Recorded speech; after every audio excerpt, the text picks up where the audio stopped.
ఇది మీడియా యుగం, social media యుగం. ప్రతి ఒక్కళ్ళకొక్కళ్ళకొక్కళ్ళు కమ్యూనికేషన్ చేసుకుంటున్న రోజులు. ఫేస్బుక్లో, ట్విట్టర్లో, ఇన్స్టాలో, పేపర్లలో, టీవీలలో దొంగ ఉద్యోగాలను నమ్మొద్దు బాబో అని చెప్తున్నారు. ప్రభుత్వ ఉద్యోగం ఏ ఎదవండి కాగితాలు రాసి ఇచ్చేసేది? డబ్బులు ఇస్తే ప్రభుత్వ ఉద్యోగం ఇచ్చేస్తాడా?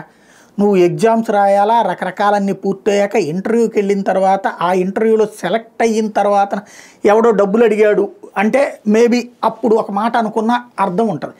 కానీ మనం ఎగ్జామ్లో పాస్ అయిన తర్వాత డబ్బులు ఎగ్జామ్స్కి అటెండ్ కాకుండానే ఉద్యోగాలు ఇస్తారని, లేకపోతే ఇట్లా విదేశాల్లో ఉద్యోగాలు వస్తాయని చెప్తే నమ్మేయడము, డబ్బులు తగలేసుకోవడం, ఆ తర్వాత పోలీసుల దగ్గరికి పరుగులు పెట్టడం, అసలే నిరుద్యోగము, అప్పో సొప్పో చేసి డబ్బులు ఇచ్చి అన్యాయం అయిపోతూనే ఉన్నటువంటి దౌర్భాగ్యానికి సంబంధించినటువంటి 2 ఉదంతాలు.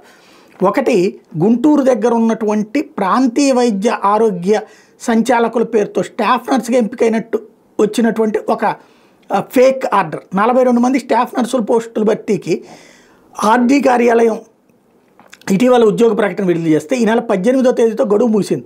దరఖాస్తుల పరిశీలన జరుగుతుండగానే పల్లెపోగు సత్యం అనేటటువంటి అతనికి తెనాలి జిల్లా ఆసుపత్రిలో నియమిస్తూ జారీ చేశారంటూ ఒక అపాయింట్మెంట్ ఆర్డర్ పుచ్చుకుని అతను వెళ్తే ఎవడయ్యా ఇచ్చిందని చెప్పి అడగాల్సి వచ్చింది. ఏపోతే విదేశాల్లో ఉద్యోగం ఇస్తామని చెప్పేసి తెనాల్లోనే చోటు చేసుకున్నటువంటి మరొకటి, పట్టణానికి చెందినటువంటి మహిళ బీటెక్ చదివితే ఆన్లైన్ ద్వారా చెన్నై చిరునామాతో ఉన్న ఒక అతను మహిళ పరిచయం అయ్యారు. తాము ఉన్నత ఉద్యోగాల్లో ఉన్నామని విదేశాల్లో ఉద్యోగం ఇప్పించి వీసా కూడా ఏర్పాటు చేస్తామని ఆమె నమ్మించేటప్పటికి 12.53 లక్షల రూపాయల క్యాష్ వెళ్ళిపోయి ఇచ్చేసుకుంది.